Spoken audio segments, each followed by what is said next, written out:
Is that on? Is it on? Okay, let me just do this. Good evening. If I can have your attention for just a minute. I'd like to welcome you. My name is Arturo Chavez. I'm the Chief of Staff for Councilmember Gil Cedillo. I would like to welcome you to CD1. Tonight we have a very exciting time as we see the beginnings, like I tell people all the time, the beginnings of something that's wonderful and great and of significance to CD1, but also to the city of Los Angeles. And it's important that you're all here because tonight you have the ability to participate in what will become what we call the jewel of the LA River, which is G2. So we want to welcome you and thank you so much for being here. We have a great program for you to participate in. I'd like to now hand over to our Deborah Weintraub from the Bureau of Engineering. Thank you so much.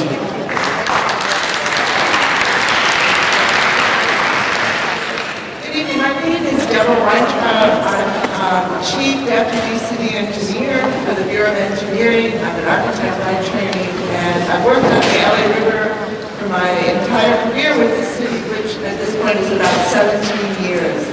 And for those 17 years, we have looked at this site, the Taylor Yard G2 site, as a key opportunity along the rivers.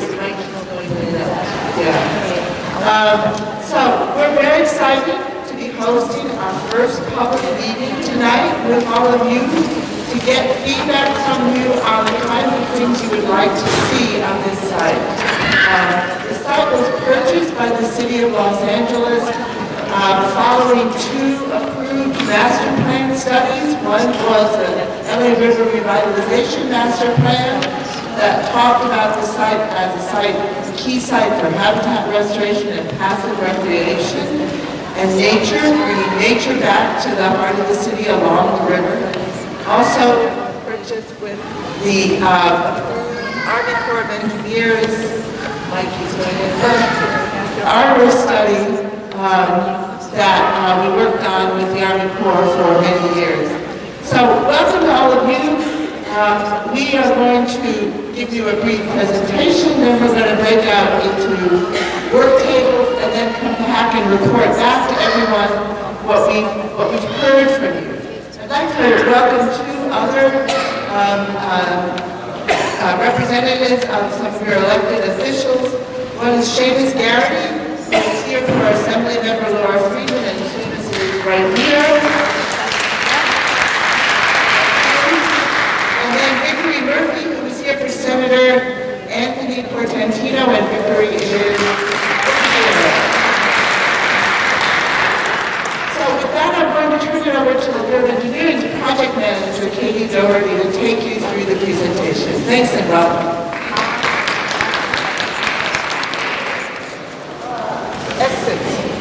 I'm sorry, I failed. I was supposed to remind you to notice where the exits are down the room. And if you need Spanish translation, we have headsets over here. Please avail yourself. You want to say it in Spanish? Please do. Buenas noches. Si alguien necesita traducción en español, tenemos el servicio de traductor aquí a un lado. Por favor, se pueden acercar con el señor que está saludando. Good evening, everybody. My name is Katie Doherty. I am with the City of Los Angeles Bureau of Engineering. I'm the project manager for the city on this project, and I'm really excited that you guys are here tonight. We are just coming off a very successful public tour that we had on Saturday. Was anybody able to join us on Saturday? Yes. What did you guys think of the site?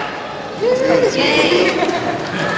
Well, thank you for coming out, and thank you so much for being here tonight. This is a very exciting process. We are just getting started. We're looking forward to getting your feedback. Quick layout for this evening. We're going to do probably a 20-25 minute presentation just to get everyone sort of up to speed and familiar with the site that we're working with. And then we're going to move up to these tables, and we're going to break you into smaller groups. And we'd like to get some very meaningful and very personal feedback from you on what your vision for this site is. Using the information that I'm going to share with you now, tell us what you want there. We have stickies, we have markers, draw on the drawings if you want to. And so I'll just dive into the presentation. I wanted to quickly introduce the project management staff. Michael Affeld from the Mayor's Office is our main point of contact. Where's Michael? Arturo Torres from CD1, who you heard from already. I have listed up here the Bureau of Engineering staff. We have quite an extensive list of people from the city that are working on this. It's such an important project for us. I wanted to make sure to introduce some prominent partners that we have on this project. The Coastal Conservancy gave us $2 million to start this effort. It's the reason that we're here tonight. They are funding site assessments and they're funding this initial study.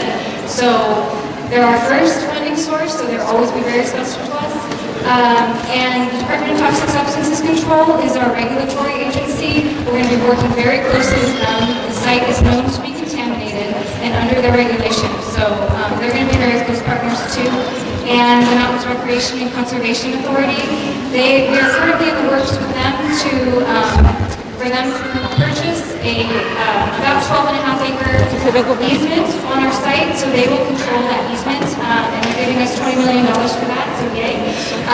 And Brian Baldock from MRCA is here today, so thank him for us. Going on is our consultant team. Maybe some of you joined us in September, where we have the council member Gil Cedillo.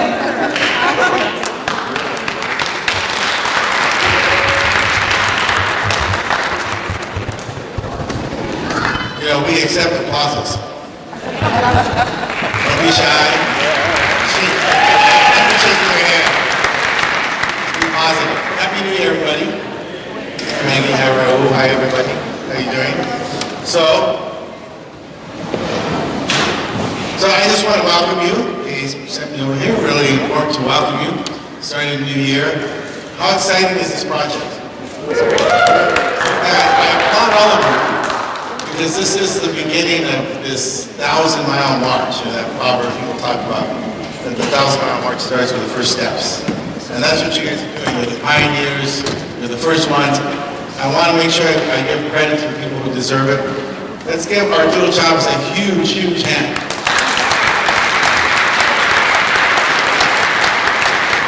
This project is a priority for our office, as was all the green space, to-be green space, that we acquired. But this one in particular, Arturo must have spent, I think, the first 4 years on this. And particularly towards the end, every time I look for him around the office, where's Arturo? He's in a meeting with G2. Where's Arturo meeting with G2? Where's Arturo meeting with the sector? That's the only thing we're working on? We've got immigrants, we got housing, we got homeless, we got a divide between wealth and poverty, we have affordability, and he was at G2. And what that says is that if you want to know what people's values are or what their commitments are, is you look at what they spend their time on. You spend a lot of time with your kids, it reflects your commitment to your children. You spend a lot of time with your spouses, it reflects a commitment to your family. You spend a lot of time with your parents, it means a respect for that history of your family. If you want to know where people's values are, you look at where they spend the time. In this office, they spent hours and hours and hours putting this together. And so this is for you. Thank you for organizing this and bringing this together. But this is going to be an end product that reflects you, what you believe your future looks like, who participates in this future, who has access to this future, and what this future means for this district, for this region, and for this community. Everyone. And so I look forward to what you come up with. I'm going to be hanging around. I'm happy if anybody wants to chat about anything else. I'm happy to do that with you, but we're here for this visionary experience. Let's see how we can dream like dreamers about a better America, a better California, a better Los Angeles, and a better CD1. And let's see what our dreams are, and then let's work each and every day to realize those dreams. Let's do what we can to make sure that each and every person who lives here, and this is what G2 will reflect in the future, is given an environment that reflects a sense of dignity and respect for who they are and for our environment. Thank you so much for being here tonight, and I'll be around and work hard, do well, dream big. Don't limit yourself. I say that to myself all the time on all our projects. Think big. We will take care of the resources. Don't let resources be something that holds you back. This is visionary. Think big. Think elegant. Think about what you would want something to be. Don't hold yourself back. Don't negotiate with yourself. Be big thinkers and big dreamers tonight. God bless each and every one of you. Don't hold your arms so tight around yourself. Bye-bye.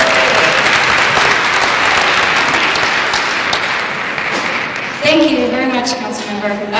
So I'll dive back into this because I want to be respectful of everyone's time and get out of here, hopefully 8 or before.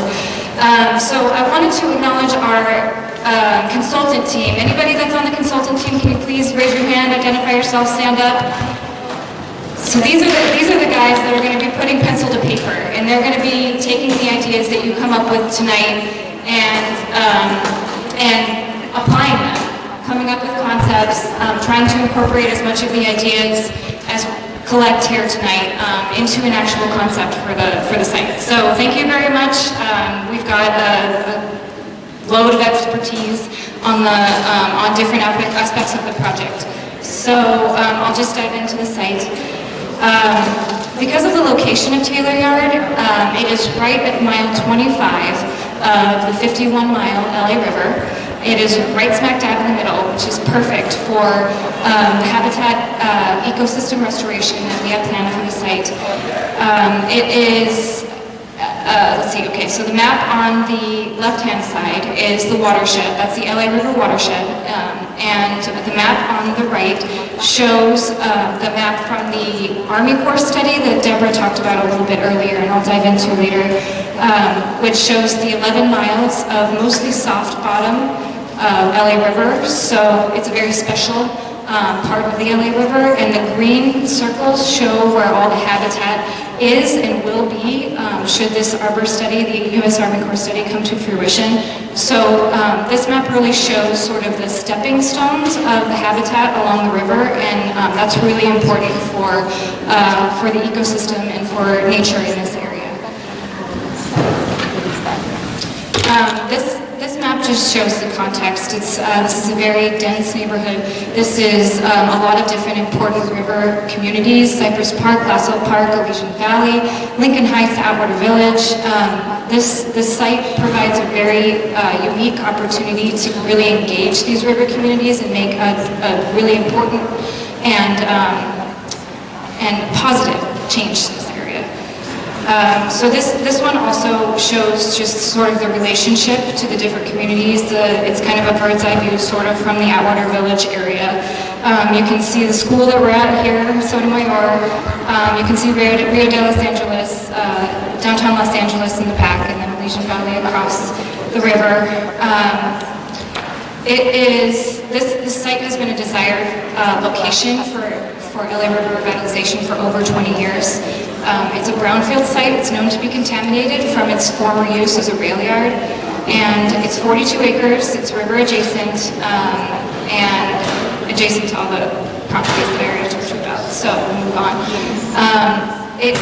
This is sort of the last piece that will connect over 100 acres of open space in the city, and that's one of the largest in LA County, actually. If this whole plan comes to fruition, we really hope it does, this could be a really, really, really strong asset for the city of Los Angeles.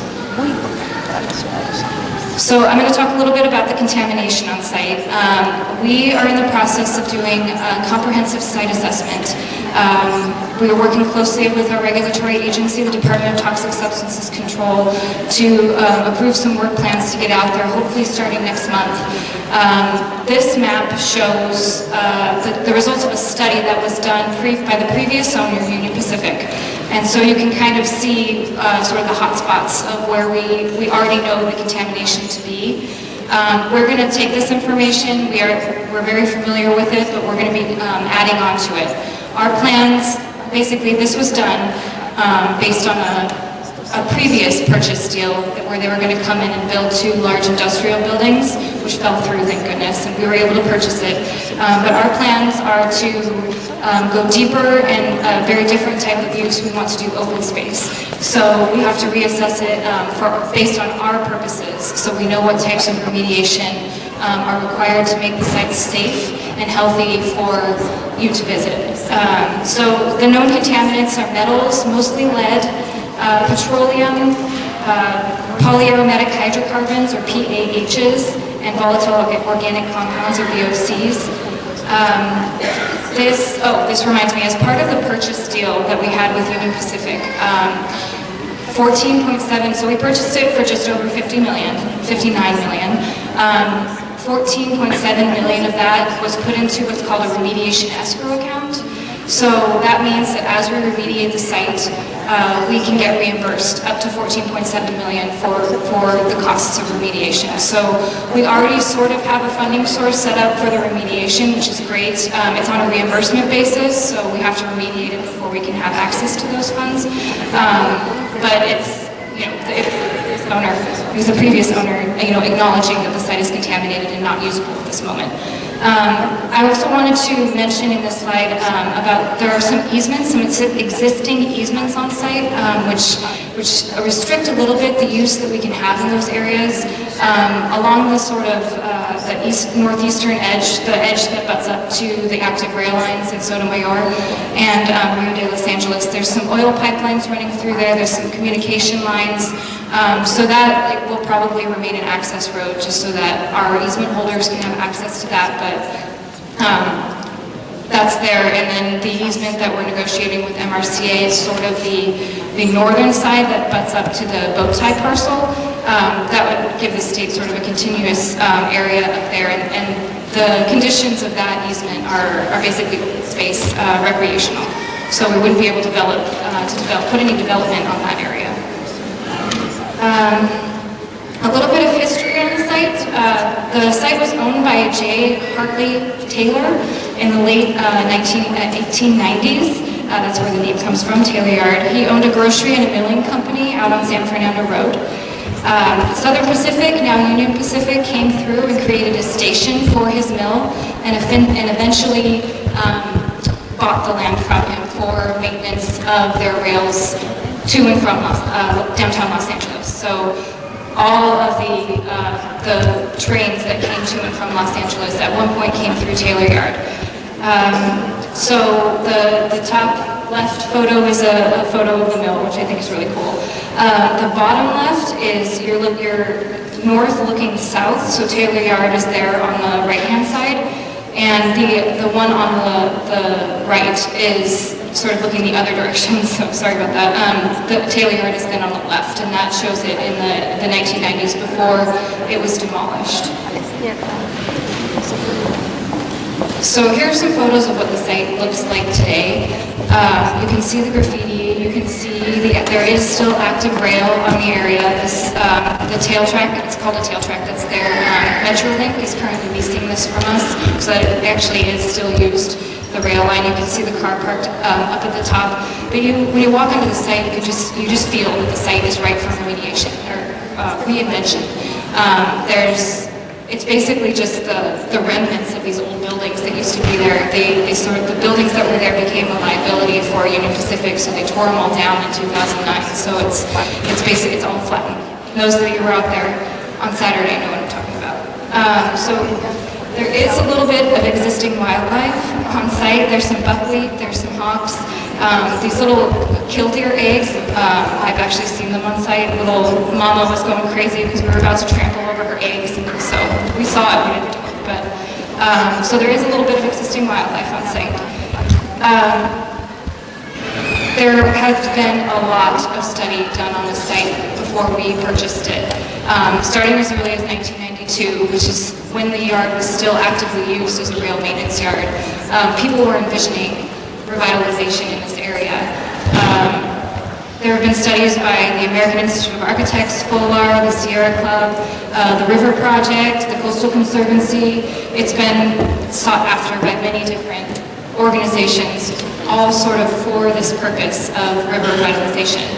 In 2007, the City of Los Angeles completed our LA River Revitalization Master Plan, which focused on the 32 miles that runs through the city of LA, and the Taylor Yard Opportunity Area was one of the key components of that plan. In 2016, the U.S. Army Corps of Engineers released their Los Angeles River Ecosystem Restoration Feasibility Study, also known as ARBOR, which stands for something that I won't get into, but it focused on habitat, biodiversity, riparian habitat. What's striking to me about these previous studies is how consistent they are. The site is the perfect location to bring the river back to what it used to look like before the rail was there, before it was channelized.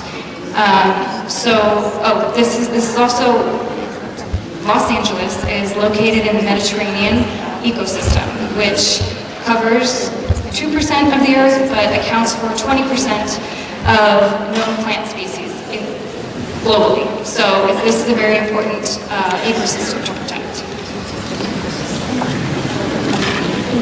Let's see. So the project team, the consultants and the city staff spent some time trying to figure out what our goals and objectives for this project are. We split them into 5 general categories, which are quality of life, resource allocation, the natural world, climate and risk, and leadership. And I won't go through all of them, but take a look at these and have these in the back of your mind as you're coming up with your concepts for the site. We very much want this project to fit into these categories. And I think maybe you do too. So just have these in the back of your mind while you're thinking through what your vision for the site is. This next slide I think is really cool. It shows the walkability, bikeability, and drivability of the site. The walkability one takes into account the future Taylor Yard pedestrian bridge that will be starting construction this summer. So that will be connecting the Elysian Valley side over to this site by bike and foot. So that's reflected in both the walk shed and the bike shed.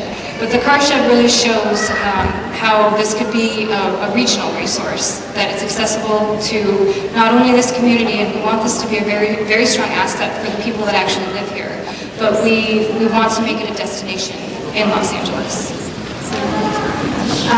This next picture shows the concept that the Bureau of Engineering came up with.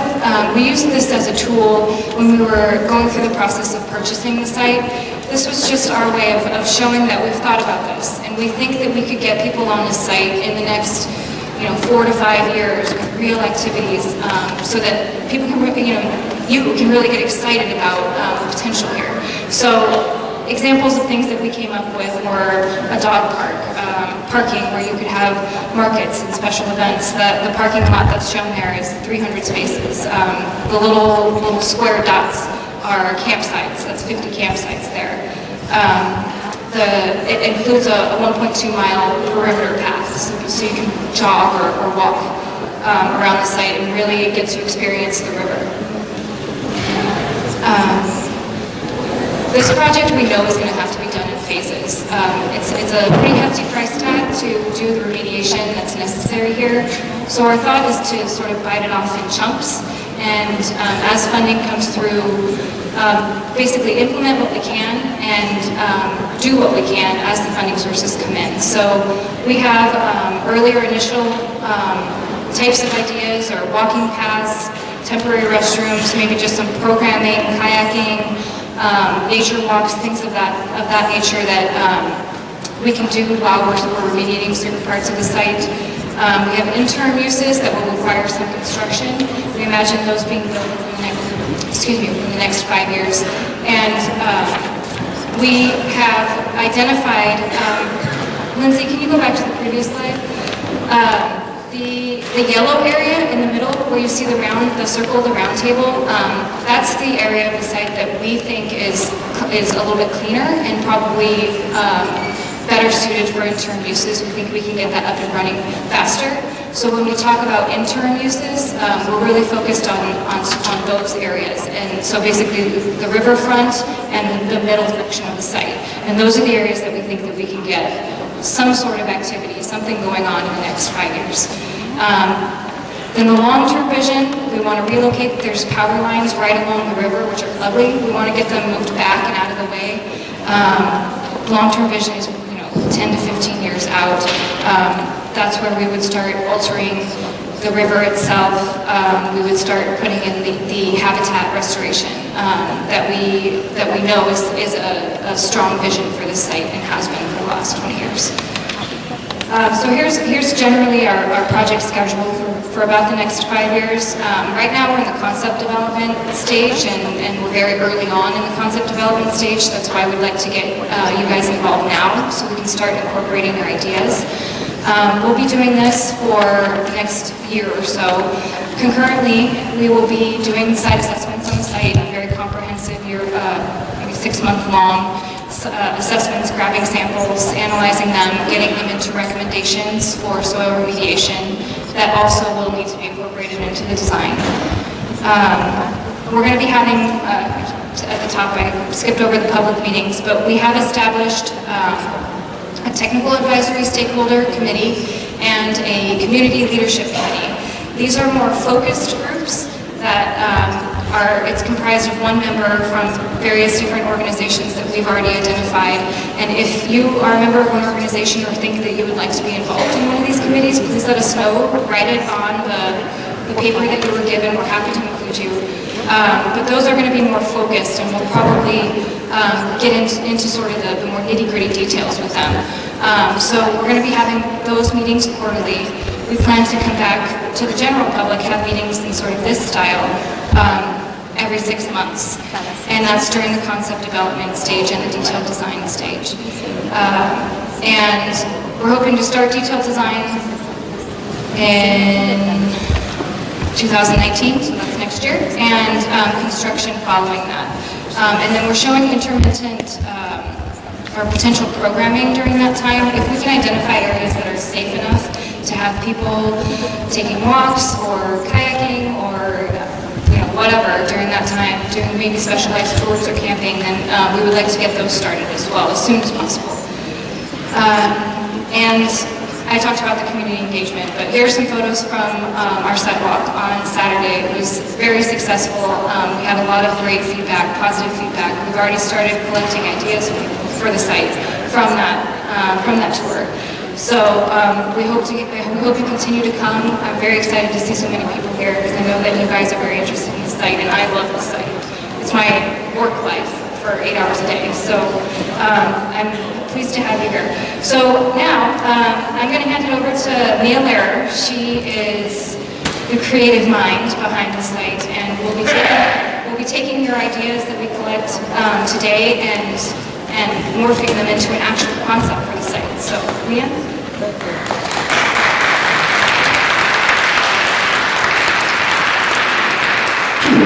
Buenas noches.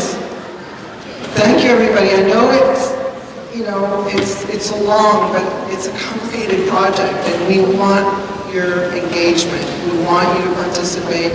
We want you to understand the issues, so as we're looking at ideas, that you can evaluate some of the process we have to go through with all the engineers who are here.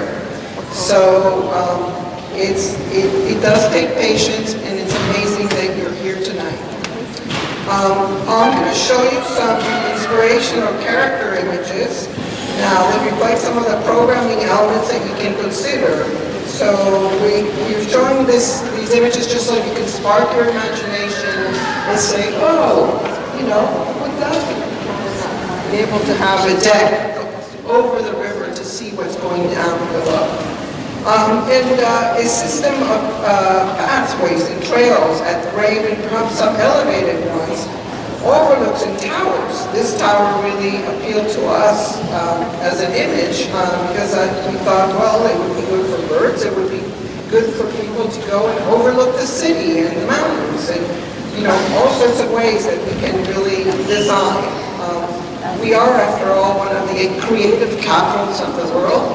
And I know this campus is creating a lot of amazing, a lot of the students here are really involved in creative pursuits. and in sports and other things, but it's great to have the young people here so they can help us dream. A key element of the project and one of the things that makes it so exciting is of course, the fact that we're right next to the river. And so access to the river, better trails, making sure that there's more kayaking, better access to kayaking, and just places to sit and contemplate and meet your friends along the river is also pretty exciting, like those steps you see there. Of course, we have opportunities for recreation, and hiking, picnicking, bird watching, and fishing. I have a friend, fisherman, who goes to one of the edges of the river and comes to fishing every Saturday. So, we can all barbecue some fish in the future together. There are also tremendous opportunities to incorporate art. There's a large artist community amongst us, and art and sculpture into the park would be really fun. And it can be very interesting and be integrated into the landscape. So we can also have event spaces, places where these amphitheatrical spaces could be where we could have art and music and graduations and poetry readings. So it could be awesome. Just imagine all those things going on at the same time. Bird watching, poetry reading, fishing, kayaking, biking, playing sports, all that could be going on at the same time. And part of what you have to understand when we share the plans with you, what 40 acres can fit. It can fit many things, but not everything. So we're going to have to work on that together. And then we need some shade, let's face it. We're going to need trees, lots of trees, but the opportunity of shade structures. So these two big shade structures are in Colombia, a beautiful shade structure in a park, and the top left is our partner from Foster & Partners in Spain. And then of course we need restrooms and places to get a little coffee and water and fix our bikes, or maybe fill our balls with air if they get if we have problems. And play areas for children as well as places to teach people about native flora and fauna. And signage and interactive elements, as you can see here, this is all in parks in our city here. So what the materials are going to look like are things that we're going to look, with, are they concrete blocks? How much are we using wood and reclaimed materials, or other things that, we might want to consider. So just dream big. I'm glad it was the councilman who said, don't worry about the money. So now we have to hold it around for enough time to make that happen. Thanks very much, Mia.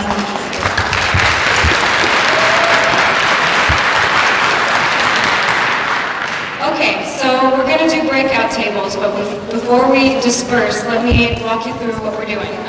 The map that you see up here is also on your tables. So there's markers, there's Post-its. We'd like you to come and find a table, any table. There's no assigned tables, wherever you'd like to sit. Each table is going to have a team member to facilitate the conversation. We're going to have 30 minutes. We'll get a 10-minute warning. Make sure that you don't dominate the conversation. We'd like to hear from everybody. And at the end of the 30 minutes, the facilitator, the team member that's at each table will stand up and sort of present the ideas that they heard. Yes. So we have a Spanish-only table, which is going to be this one here. So if you're more comfortable in Spanish, we're going to be meeting right at this one, and we're going to have a more sort of water quality, sort of tech table. If you're interested in specifically hearing about water quality issues or soil contamination issues, we've got our experts back there with Claire, so feel free to join that table. Otherwise, please come find a seat, and we're excited to hear from you.